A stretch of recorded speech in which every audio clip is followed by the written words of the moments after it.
Hello and welcome to today's KDP University's At Home with Richard Fox. I'm Tricia, and for the past 5 years, I've moved around Amazon's books teams, learning the business so I can share it with authors. But we're here to talk to Richard, winner of the 2017 Dragon Award for Best Military Science Fiction. Richard is best known for the Ember War saga, a military science fiction and space opera series, and other novels in the military history, thriller, and space opera genres. He draws from his very own experience in the United States Army, where after graduating from the U.S. Military Academy, much to his surprise, he served 2 combat tours in Iraq and was awarded the Bronze Star, Combat Action Badge, and Presidential Unit Citation.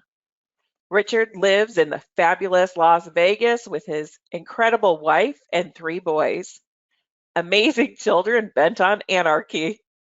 Welcome, Richard. Hello, can you hear me? I can hear you. Great success. Thanks for having me. Absolutely. Really excited to have you. We've had a few other people who talk about the Dragon Awards, and I think you're the first winner that we've had on, although we've had several nominees. Yeah, I really have to thank my readers for getting for winning the Dragon Award. So that was wonderful of them. Good.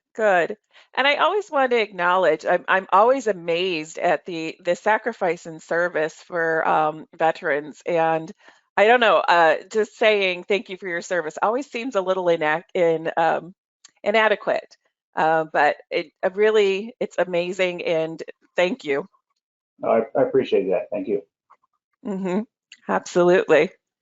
Well, let's start off by talking a little bit about deciding when you're like, okay, I'm going to be an author. This is my new jam. When was that? When the decision to go being a writer full time, it was kind of made for me in a way because I had a contractor job, and that job was going away. And thankfully for me, the book sales were taking up just as that job was going away. So it was pretty fortuitous that things worked out right as they did. So, and as soon as at one point the sales eclipsed what I was making for my salary, and I knew that I could never go back to the cubicle after that. It was done being an office worker.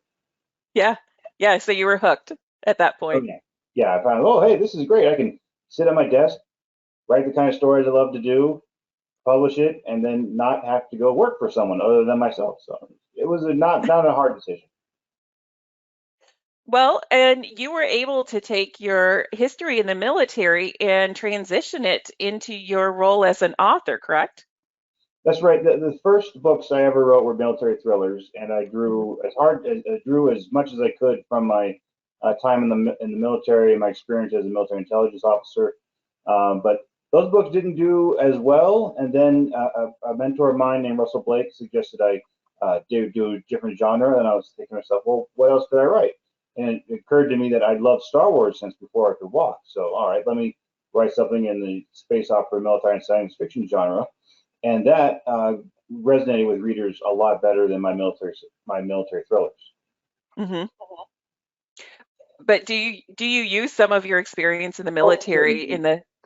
When I'm writing military science fiction, a lot of it is, what the interaction between the soldiers is drawn from my 10 years within the Army.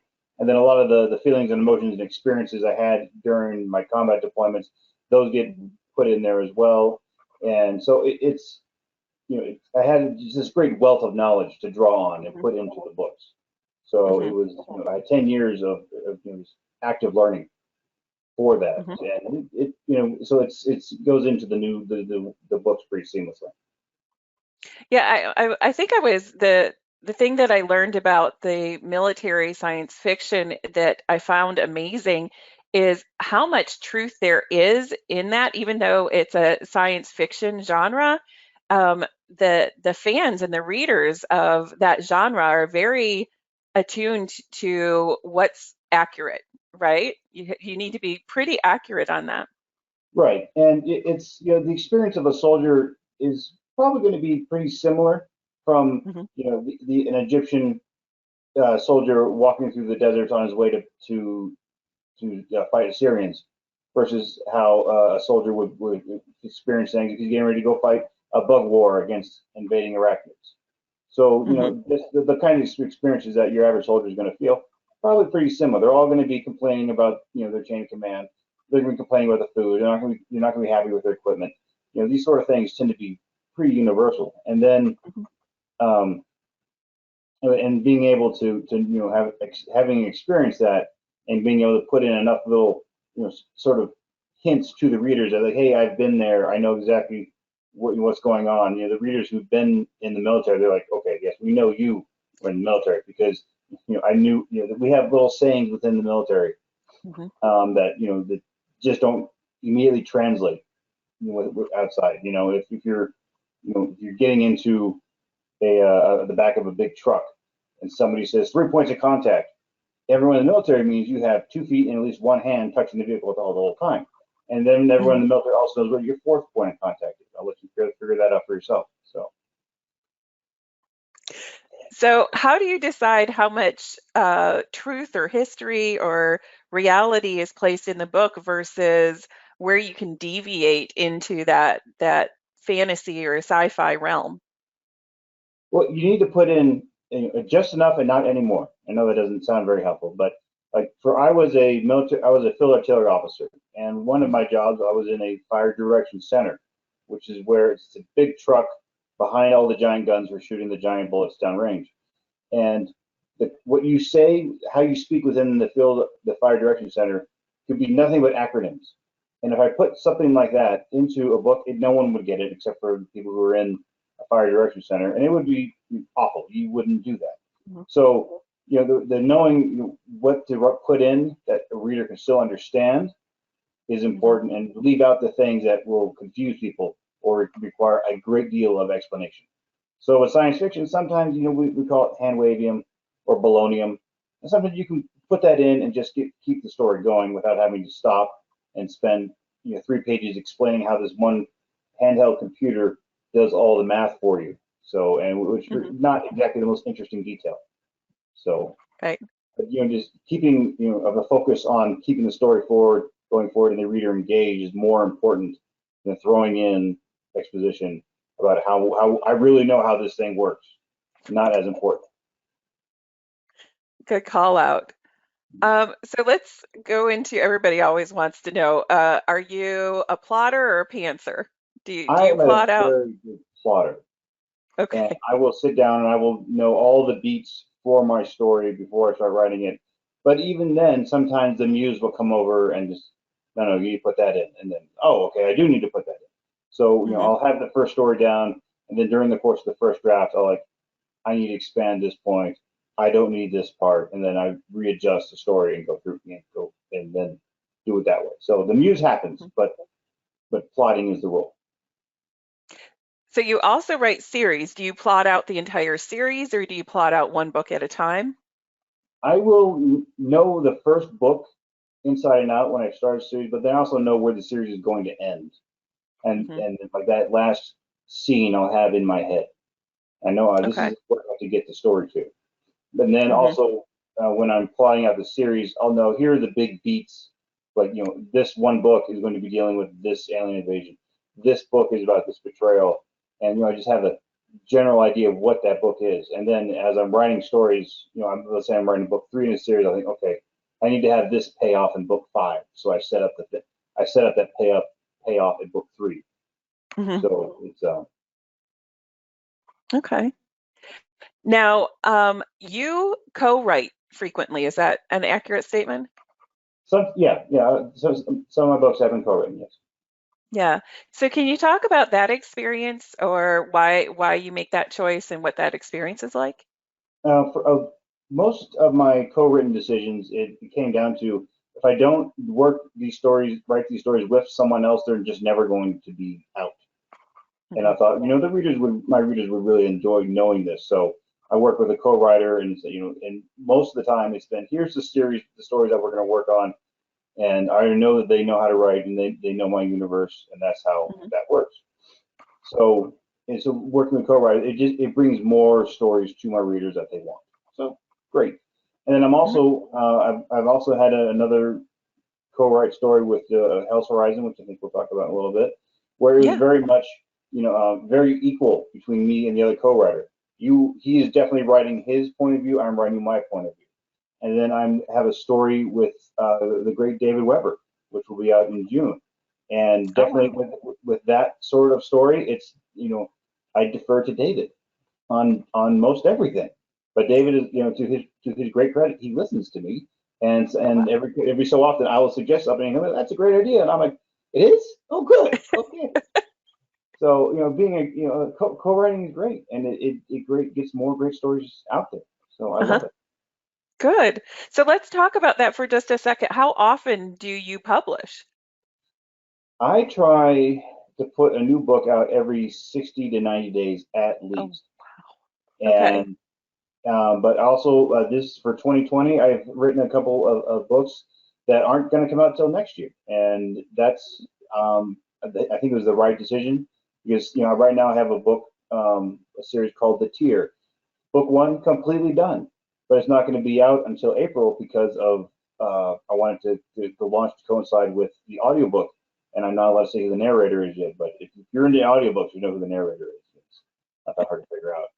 So sometimes knowing when to publish something Mhm. is an important decision.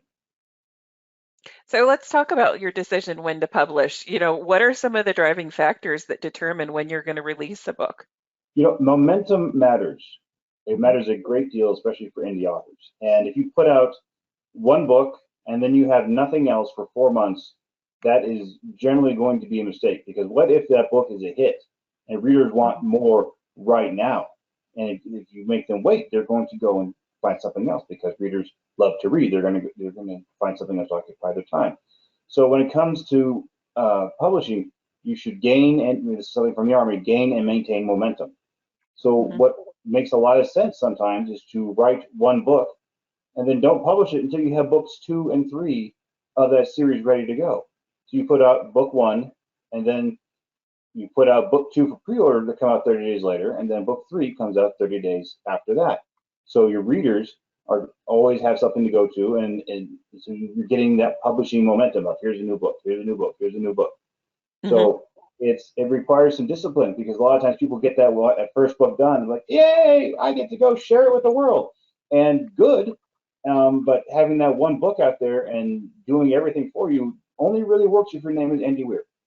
Right. So for the rest of us, it makes a lot more sense to publish a series on a regular interval. You Mhm. know, no more than 60 or 90 days. But if Mhm. you can build up that backlist and put them out every 30 days, that will work real well. There's another author by the name of Nathan Heisted. He did just that and was able to quit his day job. So I'm sorry. No, that's okay. Life And happens. so that is a decision that works really well for a lot of authors. There's also Mhm. an indie author named Isaac Hook, and he will publish a whole series month after month and then vanish for 6 to 9 months and then come back with a new series. And while he's got that new series out there, he's dominating. He's getting great sales. His readers love it. So, Mhm. that is a real great tactic for a lot of people to use is to have, staggered releases of books you already have done. Mhm. Now, as far as That's it. also Yeah, go ahead. when it comes to publishing, if you are working on multiple series at one time, I've made this mistake. So this is some vicarious learning for everyone. Is if you have multiple series, don't intersperse them because then your readers kind of look back and forth, and you have one group who really wants this one series, other group who wants the other series, and they both get annoyed at you when you're working on the other. So I would say if you have a series that's doing great, stick to that series all the way to the end, then start another series. Mhm. Um, so you've just recently released a book. Let's go back to we were talking earlier. You just released a book, and it was a co-written book, and it's by two distinct vantage points. Can you talk a little bit about the book? Sure, Hell's Horizon is a military science fiction story where it's one commander on the battlefield against another commander on the battlefield, and it's how their relationship and their interactions go during the course of the novel, where they start off just determined to kill each other, not just because they're two on opposite sides of the battlefield, but because they know who the other person is, and they know that that other commander has caused them a lot of grief. So during the course of the novel, these two get to one, know who the other person is, and then also recognize the humanity of that other commander. So I wrote this with Jonathan Brzee, who is a Marine Corps veteran, also a combat veteran like me. And I approached him. I said, "Look, this is the kind of story I wanted to write where it's, it's two distinct POVs, and I know that I, as a writer, couldn't do that distinct. If I wanted to have two voices, it should be two voices. So I had my side of the story, and then Jonathan Brzee wrote his side of the story, and then it was a great deal of coordination. You do this, okay, then my guy's doing this, and then back and forth, lots of coordination, and the story came out beautifully. It really did. Okay. And then we got the audio rights went to Podium Audio, and I said, look, we need two distinct voices for this audiobook. I mean, it works even better in audio because when the reader they're getting two sides, it's all the same voice in the reader's head. But if you're listening to it on audio, it literally is Giancarlo Esposito from Breaking Bad and The Mandalorian with this side, and Eric Dane from The Last Ship and Grey's Anatomy. He's McSteamy. A lot of folks know him as McSteamy. So you've got that audiobook where it's the stories come through that way, and that audio story is beautiful. I love it. It's one of my more favorite ones that's ever been done. Oh, good. So that was the concept of two distinct voices back and forth, with the reader sort of in the middle, not being told who's the good guy, who they're supposed to be rooting for. Right. Right. And I mean, like in life, there really is no good guy, right? There's just two, to your point, two distinct points of view. Yeah, and my career in the military, I was a military intelligence officer, and it was my job to be able to tell the commander, this is what the enemy is going to do. So a lot of times I'm thinking, well, what is that bad guy going to do? And when I was in Iraq, my second tour, there were a number of times where I was sitting down across from somebody who I knew was in Al Qaeda, or I knew I was working with another, group of really bad guys, and I couldn't quite tell him I knew, but and so we were sitting there just eating, just talking, and like, we're trying to, we're trying to figure each other out. So when you're a military intelligence officer, you don't, you don't have immediate hostility of, oh, let's go get him. Rather, it's, well, what's he thinking? What's he up to? What's his family life like? How's he doing with the kids? So being that way, I sort of sort of stop and think, well, what's that other guy doing? And it's so that being that kind of experience really led in to Hell's Horizon. So let's transition that, kind of building off of that as a new release. Let's talk a little bit about your marketing strategy when you do release a book. As an indie publisher, you're kind of the whole business package. Right. So can you talk a little bit about, as a businessman, what that looks like for you? Right. Well, it's still gain and maintain momentum. It works for book publishing. It works for launches as well. So when you've got that new book coming out, your easiest audience to sell to is yours who already reads you. So I have my Facebook page, which has north of 3,000 likes on it. I have my mailing list, which has almost 10,000 subscribers on it. So I know these are the people who are excited to get my new books. So I'm going to go to them first. Say, hey, everybody, here's that book. And meanwhile, it's not just it comes out of the blue versus it's, hey, here's that cover. Hey, here's the blurb. Hey, here's me hinting at something. And letting people know over the course of a few weeks before the launch, here's that story that you really want. And then boom, it's out. And then, so, I go to my established audience first, and then I plan on re-engaging with that audience who, if you send out an email, not everyone's going to read it. And sometimes people dismiss it. And then you have to resend to all the people who didn't open it. And you can do that a little further on. And then also you're going to do ads. You're going to go to fellow authors who write similar books and say, hey, I've got this great new book that I think your readers will like.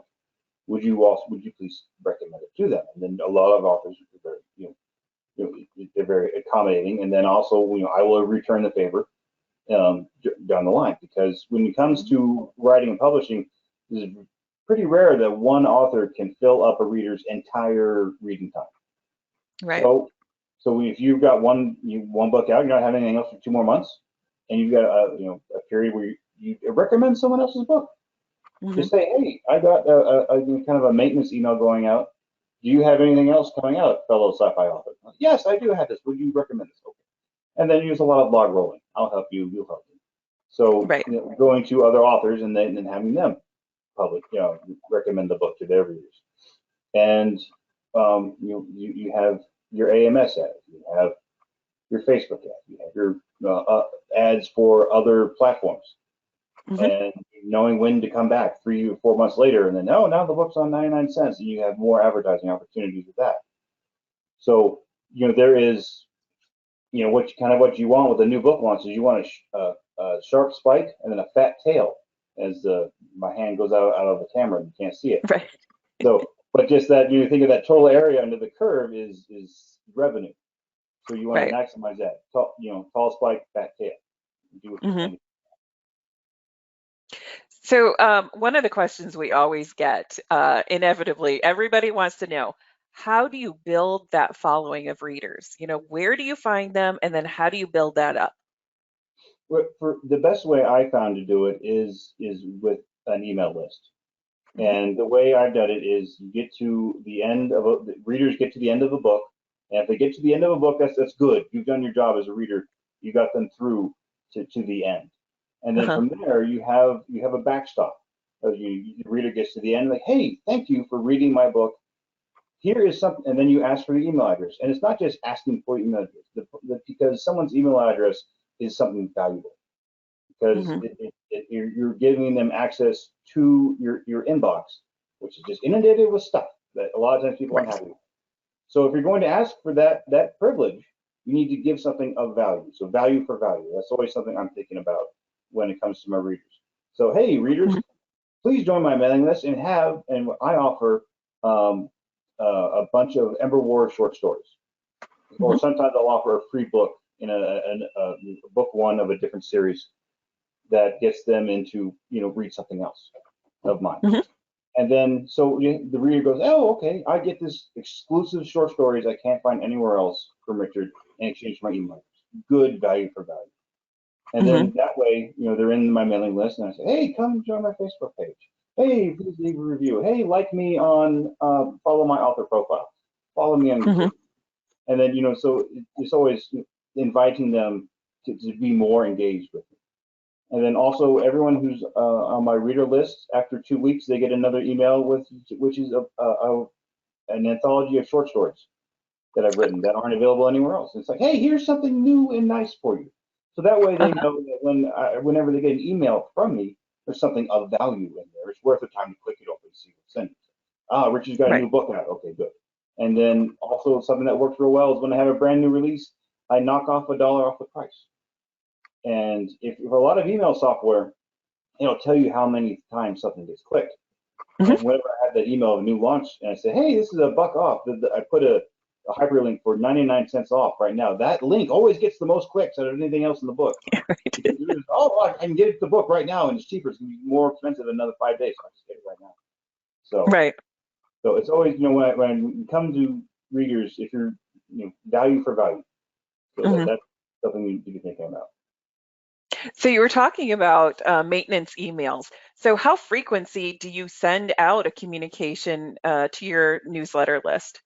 Generally, I like to touch my list once a month, and always with new releases, and then normally about 2 weeks prior to a new release, I'll send something that, hey, get excited. And here's what the cover is going to look like, or just like a part of the cover, and then I'll send the first chapter for them to read. So people get excited. Oh boy, new Ember War Pathfinder novel. I can't wait. Oh, this brand new series from Richard. I can't wait. So you get people excited. And then it's very rare that I will ever just send a blank, email that's not really about anything. So it's always, when they see my name in the email box, something of value is in there. It's worth clicking on. Right. So what other social media, you mentioned social Facebook. What other social media are you on? Is it just Facebook or? Just Facebook. I want to start doing more with Goodreads, but Facebook is the fastest, and the age demographic for most of my readers tends to be on Facebook, so that tends to work out pretty well. Okay. And the other thing you talked about advertising, Amazon advertising as well as Facebook ads. Do you prefer one over the other? Does one perform better for you? I prefer AMS much Hmm. more because AMS the reader will see that ad and then be able to go get the book right away. Versus with Right. Facebook, it starts getting fiddly. Like, oh, I like that. Oh, now I gotta go here. The more times, the more distance between the reader and the buy button, the less sales are. It's just the way it is. Right. Right. Okay. Well, we've got a lot of really great questions coming in, so let's shift gears a little bit and see if we can answer some of these questions. And when I say lots of questions coming in, we've got lots of questions coming in. Welcome, Uh, everyone. Thanks for coming. I appreciate all the questions. yes. Um, so Becky wants to know, on your first few books, how did you get reviews? I know that's such a big question for new authors. How do you get those ever elusive reviews? What worked for me is at the end of the book, and if you get to the end, after that, you have a little letter from the author saying, "Thank you for reading. I appreciate your time. I had, to give a little hint into the writing process of what went into making this story. Something Hmm. exclusive for that reader, like a little prize for getting to the end, and Right. then ask for them to do a review, and Hmm. then generally people will be quite happy to do that. So, or they'll be real unhappy with you within the course of the book, and then also leave a review. But it's reviews are reviews, so it's good.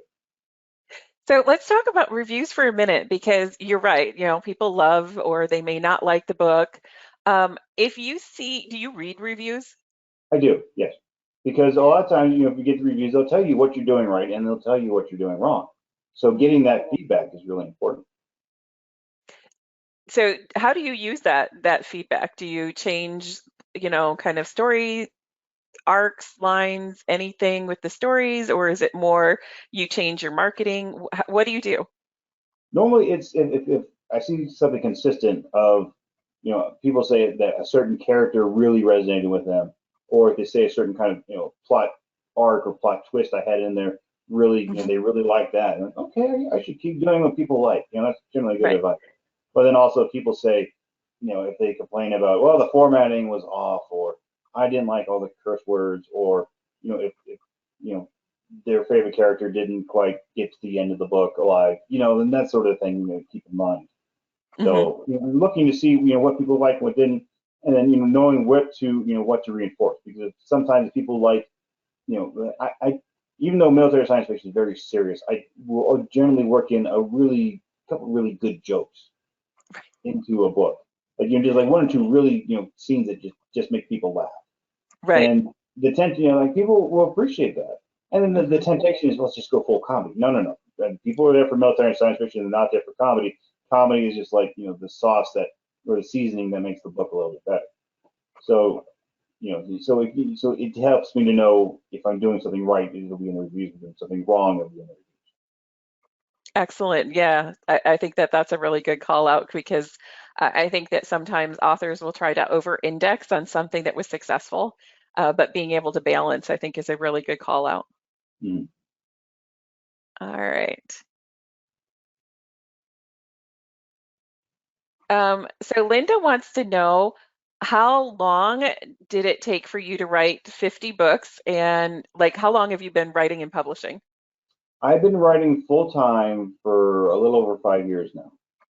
And Okay. I've actually, I sort of, sometimes I lose track of how many books I've had there. I know it's over 30. It's definitely over 30. And it's, the first couple of books were written kind of spare time. And Hmm. it took a while for those first three books to come out. But then once it became, now this is my job. Now I'm writing every single day, and it becomes easier to get a new book out every 60, 90 days at the very least. Hmm. So you started publishing through KDP and you're still publishing through KDP, but are you 100% indie published, or are you also traditionally published? I have one traditionally published book with Bain that's written with David Weber that will be out next Mhm. summer, but everything else is independent. So sometimes it's with smaller presses who are other authors, and we're all indie authors just doing indie author things, but it's still independent authors. So just the Why one do you that'll be next summer. so, so why do you choose to, I think this is always interesting. Why did you choose to go indie publishing, and why do you choose to remain an indie publisher? It comes down to freedom and speed. Because as an indie author, it's every the good thing is when you're an indie author, you are responsible.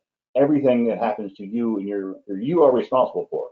So covers on you, blurbs on you, book publishing schedule. It's all on you. It's all your responsibility to get that done. And when it is your responsibility, by and large, people go, well, I got to get to work. This is all on me, and that's great. That's the way it should be because that entrepreneurial spirit is what's going to get you more readers and keep you, gainfully employed as an independent author. Is to Hmm. have I am responsible. Hmm. So having that is it's great for motivation to be able to go out and do that, knowing that this is all on me. And then Hmm. when it comes to speed, all right, I have my book done.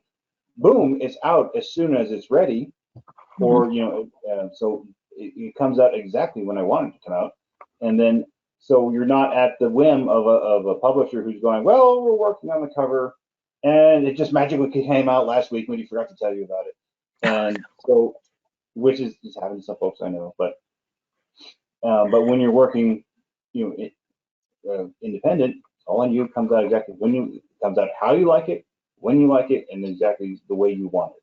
So. Hmm. Some people would rather just write the words and be done with it, and good for Right, them. right.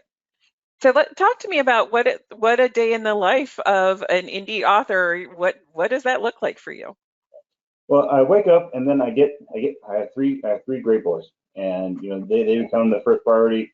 Get them fed, get them ready for school, off they go.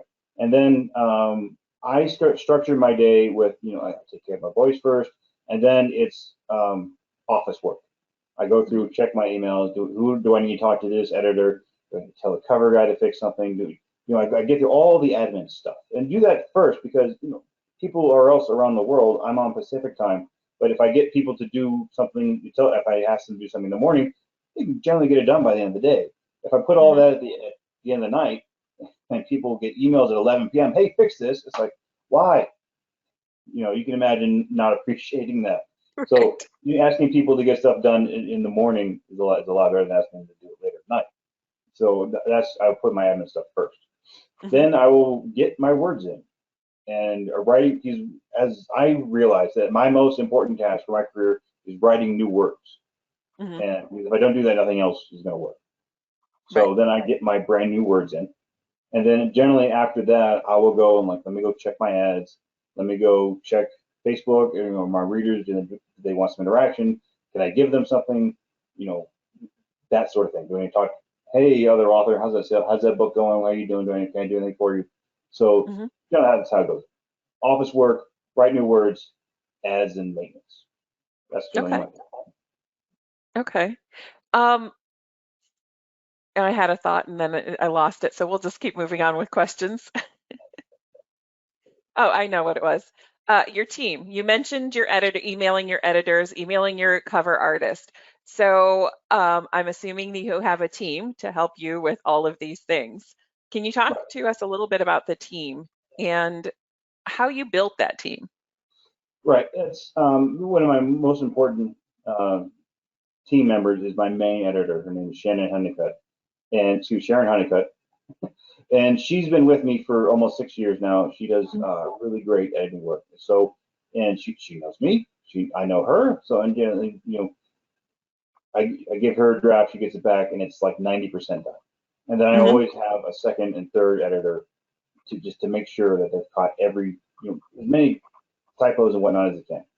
So Right. having that editing team that backs up of several different eyes on a book before it goes out is real important. Cover Hmm. design, I have lots of cover artists who I work with, and it's never like you are my cover artist, you are no more for anyone else. Rather, it's they're freelancers. I hire them to do a job, and Hmm. they're and then also book formatters, and really that's about the whole depth of it. It's Okay. editors and designers. Hmm. Yeah. So if you were a brand new author and your limited budget in order to publish, where would you suggest they spend money when they're, Editing. editing? Editing. Okay. You can't farm this out to somebody who says they're really good at spotting typos. You want a professional, Hmm. because when a new reader looks at your book and they're deciding to spend all that time to finish it, and they're looking through the first 5 pages or so, and they start spotting errors, they're thinking the whole book's like this. And chances are they'll be right, and they're not going to want to read it. So having that editing is really important. Now, for most people, it's just line and copy editing. Hmm. I don't pay for developmental editing. That's just me. Some people Okay. think that they need that, so I'm always just make sure that uh, the editors catch things that readers will jump out as readers as errors. So because I want people to have like a nice smooth experience all the way to Right. the end. Okay. Um, let's see. So Gordon wants to know, with a book every 60 to 90 days, how many words would make up one of your books? No, excuse me, as many as needed. So normally my books tend to be between 60 and 90,000 words. Okay. And that's, sometimes it'll be a little less, sometimes it'll be a little bit more. So, Hmm. I put in everything the story needs. Okay. Do you have, you talked about your new words and you sit down and you do your new words. Um, do you have a word count that you want to hit every day? It's, if I'm hitting between 4 and 6,000 words every day, good. That's great for production. I'll be hitting them. I could get a new book out almost every month at that rate. So it's generally, I'm aiming for 4 to 6,000 new words a day on writing days. Okay, good. Um, let's see.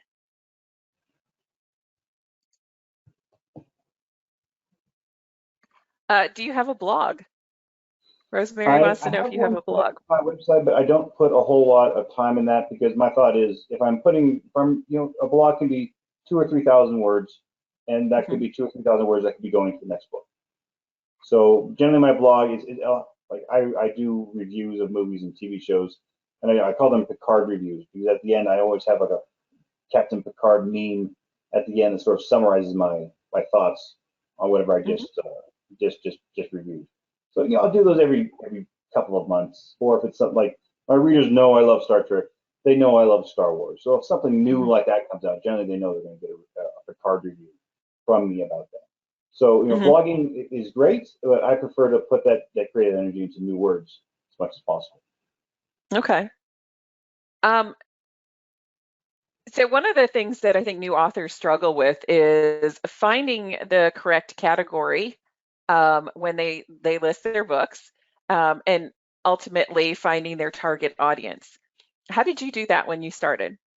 Well, when military science fiction, it's a big category within KDP. In fact, military science fiction is the biggest category of all of science fiction. So knowing that's where I had to put my books is pretty easy. But when you're looking through books on Amazon, you can drill down and see where that book is ranking. Like, say you Hmm. like a really particular kind of Western, well, you can just go down and see where it's at. And if you know what your book is like, if you know your book is really like Lonesome Dove, you can go look up Lonesome Dove, figure out where Amazon has that book within categories, and just go match that. And when you publish a book, you can pick 2 categories, and then later on you can email KDP and say, please add my book to these other categories. I think it's up to 10. So if Right. for folks out there, if you go to look up David Goffrin on Hmm. YouTube and his blog, he gets into the weeds on this much better than I can. So would really suggest looking at his material. That's a good call out. He does do a good job. All right. Um, do you do book signings? I have not done it yet, and it's but however, David Weber and I we're talking about doing a book tour for this upcoming book in the summer, and a lot of things have to happen first, So if a number of, I'll let the people at home figure out what these planning factors are. But if those planning factors work out in our favor, then yeah, I will go do some book signings. But other than that, I've not done So with the limitation, I think that this is always an interesting challenge is how do you pivot if you can't do the book signing in person? What is Well, that something that you're uh, discussing? well, at the very least, I will probably go to his place, and then we'll sign books at his house and probably live stream it. Like um, Hmm. Brandon Sanderson does that a lot. He's live Right. signing. He's signing hundreds of books and answering questions. I think that's a great idea. Let's go do that. And David's Hmm. open to that. So I think at the very least we'll get that done. Also through my website, if people really want to sign a book for me, they can go to my website. Click what they Hmm. decide what they want, and then tell me how they want it signed. And I'll sign it and send it right off to them. So. Nice. Going back to definitely being in touch with your audience or your readers and their Mhm. needs. When you're identifying co-authors, how do you identify a co-author? Well, for me, I need to look and see that they can finish a book is the big part. So I look and it's just somebody like I would love to write with you. Well, what have you written? Let me see what you've done. Let me know that you can. One, finish is the big important part, and Right. that's really one of the most important parts of any being a writer. You need to finish that book, and it goes Hmm. to Heinlein's rules about writing. So I look for people who can finish, and then people who know what my books are about. Because with two exceptions, all my co-written books have been people coming in to write in my universe and expand my stories. So if I look, Hmm. well, how well did they know the Ember War, and how well can they add to that? And if they're all about it, they listen to everything, they know the books, they have their own storyline. Is okay. This will be a successful partnership. So Hmm. that's what I'm looking for. Does voice or tone play into that? As far as if they have a voice or a tone that's very similar to yours, or do you want something that's different? Well, when it comes to collaboration, it's going to be a collaboration, and it's not going to be 100% me. And Hmm. because something I've discovered is that only I can write my books, and I guarantee Right, that's the same for everyone else out there. Only you can write your books. So when it right. becomes a collaboration, I know that things will not be written exactly how I would write it. And of course, that's fine. But then there's also Uh-huh. sometimes where we got a collaboration. I'll tell the other guy, look, this is within the Ember War universe. I know exactly how the scene needs to play out. But I will write this section here. Right. So, and so when there will be compromise on voice and tone when you're working with Hmm. another author. It's just how it is. And with Hell's Horizon, Jonathan Brzee and we both had very distinct tones. So I Hmm. didn't go through and ever suggest, hey, you should have this kind of different sort of tone or thought. Rather, it was always, I need you to have this character mention this topic in this Hmm. chapter so it pay off for me later. That was the only sort of, and then he did the same thing with me. That was the only kind of, you know, how I stepped into his lane, he stepped into my lane. That's the only time that I've happened with that book. But that's because that's Gotcha. exactly how that book had to happen. Right, right. Is there a plan for a sequel? I don't know. I'm asking for, For, you don't for have to Hell's answer that if you don't Horizon, want to. not a direct sequel with me and Jonathan Brzee. Uh-huh. However, he and I have an agreement where he wants to go and write within his part of that universe. He can go write for it, and then I Hmm. can go and write in my part of that universe and do it all on my own. Uh-huh. So I would like to go back to the hegemony within Hell's Horizon. I would like to do Okay. that, but first I'm going to close out a bunch of other series that I have open because I Right. want the one thing I want readers to know with me is that every series is a safe read. And I think a lot of readers are terrified of getting really invested into a series and then not have it finish. Right. Game of Right. Thrones. No, I'm sorry. Did I say that out loud? Okay. So, Yeah, I had Robert I Jordan want in to my have all mind, my but papers. People know, oh, gotcha. I'm starting the Ember War. It's done. It's complete. There's an endpoint. I can read this and be happy at the end. So I don't want to have 4 or 5 different open-ended plot giant series out there. So Hmm. As soon as I close off some series, I may go back to it again. Gotcha. So do you have a like are there a certain number of books in a series that you're like, okay, this is the 10 books in a series and that's it? Or 5 books or Yeah, it's a series. It's as long as it needs to be. The Ember War, my main series, 9 books. Yeah, uh-huh. it came out to be 9 books. Originally, it was 6, and I kind of thought, all right, I need to expand here during the course of writing. And then I Right. had Terran Armor Corps, and I knew that was going to be a 5 book series. And then Hmm. I've got the third volume, and I'm thinking it's 5 books. Hmm. It might be 6, it might be 9, and it's just or maybe it's just 3. So it's going to be as Uh-huh. long as it needs to be. Gotcha. All right. How frequently do you advertise the same book on Facebook? Yep. When a new book comes out is when it's going to get the majority of its advertising. And Hmm. so I will advertise to the people who like my page. I'll advertise to people who like that page and their friends. That's a great one. And then Hmm. also I've got audiences built up off of my mailing list. So during the first month is when that book will get the majority of its advertising. Hmm. And then after that, I'm only generally advertising first books in a series because the sell through and read through rate for advertising a first book, the ROI is a lot better. I know if Hmm. somebody reads The Ember War, then there's a 54% chance they get to the Zaros Reckoning, the last book in that series. So I know I can spend a little bit more to advertise book one, get new readers in, and it will pay off X number of dollars. Gotcha. So we have a question from Stacy. How did you market your very first book? And I'm going to add to that and ask, what did you learn from that? Because inevitably, every time we do something for the first time, there's lots of learnings that come from that. Yeah, first book was called the Caliban Program, and that was a free standalone book. And I don't believe I did any sort of advertising on it. Hmm. And then there was a number of subsequent series of books that came along with that. And my marketing efforts were a disaster. This is also like 5 years ago before you had people who could tell you how to advertise your books and all that. Back in the earlier days, 5 years was the early days. A lot of people It were really kind of was. relying just on Amazon's algorithms to do everything for them. Well, now Hmm. you have the algorithms, and now you can brute force things with advertising. So, Hmm. what was happening 5 years ago not really is relevant to how you would put it out in a new book today. So if somebody is brand new into the space and they're just learning, because I think that that's the biggest struggle is, coming into this space and just not knowing anything about it, what would you suggest that they do first? Good news: all skills are learnable, and every question you have about publishing is out there. So if you need to know launch strategies, good news: there are books out there about launch strategies. Craig Martell has a great series. A gentleman named Chris Fox, no relation, he has books about how to get started. So Hmm. look around and ask. And hey, look where you're at. You're on KDP University, telling you how to do this.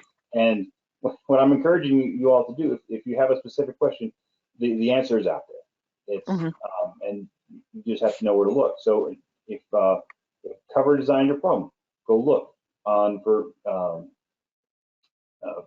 there's books on this, blog posts on this, Facebook groups for this is out there. I'm part of 20 Books, which is a great group, and just Hmm. go there and for one thing, research before you ask a question, because chances are whatever question you have, it's in there within that search function. And then there's folks out there. David Goffrin has a wealth of knowledge available for you. There's Self-Publishing University. There's Hmm. your answers out there. Everything you need to know is there for you. Now, what people will not tell you is how to write that great book, and that's up to you as a writer to do that work and make sure that that first book is done out there, readable, and marketable. And then I also suggest if you're going to write in a series, have books 2 or 3 also done before you put that first book out there. Hmm. Um, well, this is a really interesting question. How do you write your eye-catching blurbs? Uh, Practice. practice. And now I went. Okay. I'm trying to remember the name here. There is a format that I do follow. Brian, darn, he's gonna.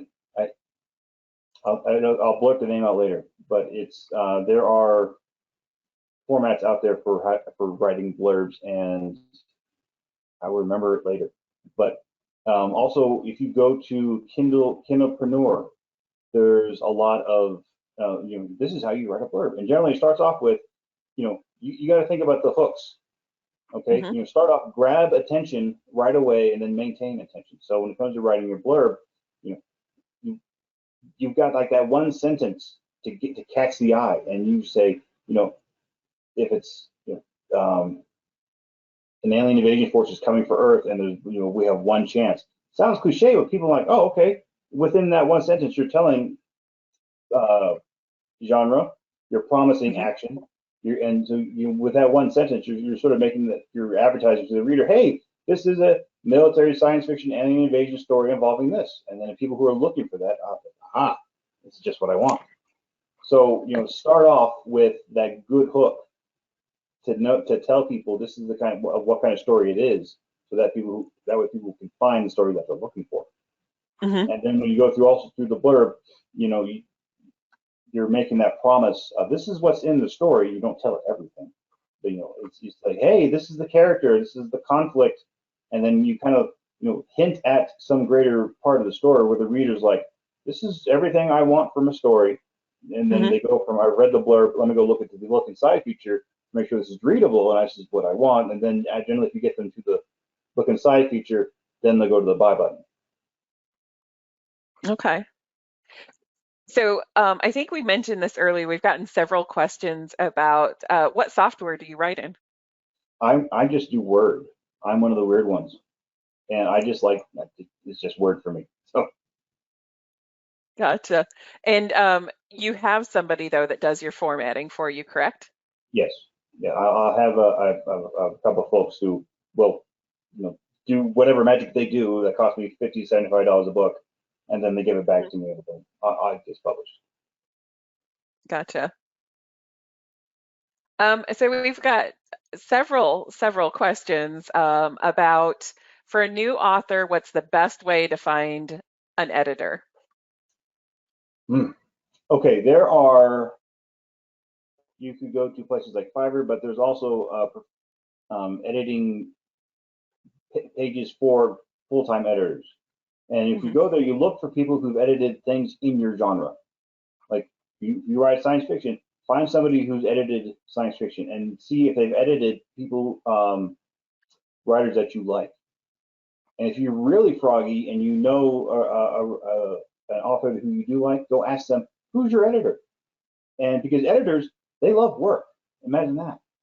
So, and if an author recommends their editor to someone else, that editor gets more work, everyone's happy. So, if you keep that in mind. And then also when it comes to editing, you end up having to find someone who works for you, because if you get an editor who's like, you need to make all of these story changes that you don't agree with, no, this is not a good fit. So tell the editor right off, this is the feedback I want. But then also, you're not asking them to redo the story for you, but if they can suggest things along the way, that Hmm. also works. So it's a very personal relationship, and it can be, Hmm. if it's a long-term relationship, that's great. So that's what you should be looking for, is somebody who's going to fit you. You should not be trying to go to fit an editor. This is your story. Right. Your responsibility needs to be the way you like it. But also, if Hmm. your editor says you got 50 pages of a Joe Rogan podcast in here that doesn't do anything with the story, you should also listen to that advice too. Right. Speaking of audio, you mentioned the fact that you have the audiobook that's coming out. What do you have audiobooks for um all of your series? Yes, yes, everything I do is also in audio. Yes. Do you where do you publish the audio through? Most of my books are done through Podium Audio, and they handle all of that. Some of Hmm. it has been done with ACX, Hmm. and I've been very happy with that. It's just also, but advertising that tends to be a little difficult Hmm. because it's, like if you go into AMS, I don't believe you can advertise an audiobook. I may be wrong about that. I never looked at it.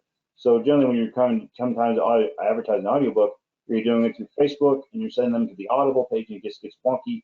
So it's harder to do that. Okay, interesting. So how do you pick your narrators for your books? Well, with AMS, or excuse me, with ACX, the great thing is you could solicit auditions, and Hmm. then you go through and listen to people and like, oh, I like his voice. Let me see what else is done. He's a good fit. Okay. But for the by and large, everything is with Podium, and Podium says, how would they have a good stable of the best narrators in the world, Hmm. and so when they say we want Luke Daniels on this, I'm like, yeah, Luke Daniels is great. Have him do that. And for when it came to time for Hell's Horizon, I said two distinct voices, and they said, let's get some celebrities. Like, yeah, okay. So they got Giancarlo Esposito and everything, and it was like, I am getting way too close to Hollywood. I never thought this would happen, but here it is. So it's, Giancarlo, he did a tweet where he specifically said my name and put it out there. I'm like, he knows who I am. Oh my gosh, I can't believe this. It's one of those woohoo, I've made it kind of Yeah, moments. yeah, maybe. I don't. Oh, I still have to get to work. Every so often I think, oh, I'm doing really great, and then it's my wife's like, take out the garbage. Like I still have to take out the garbage. All right, I think we've got time for one more question. Let's see if we can make a good one. Oh, I like this one. All right, so we talked a little bit about target audience. Did you know who your target audience was when you started, and has it changed over the years? Yeah, I was first writing for guys like me who, love Star Trek, love Star Wars, would run home to watch Robotech right after school. So I knew who that was. Now, as Hmm. time went on, I got a better uh, email list. I did something crazy, and I did a survey of my readers. I sent them to SurveyMonkey, and I said, "How old are you? Uh, what kind of asked about their reading habits, what kind of price Hmm. points, and who else do they like?" And you can just ask people. And all Amazing. of a sudden, it's like, hey, my readers tend to be, well, 35 to 60, male, who just are a lot like me. Oh, surprise, surprise. Okay. I started off writing for people like me, and on my audience still people who are a lot like me. So, but asking your readers, who they are, and kind of understanding this is the demographic that really likes what you're writing. Okay, Hmm. that's what you need to advertise to. So. Excellent. All right, I think we're at time, but thank you so much for all the amazing information that you shared with us. No, I'm really happy to help anybody I could. Good, good. All right, and for all the attendees, as I mentioned earlier, you'll receive a follow-up email tomorrow that will have the link to today's session. But if you want it earlier than that, it will be uploaded to YouTube, our YouTube channel this evening. All right. Thank you all so much. And as always, happy publishing. Thanks, everyone.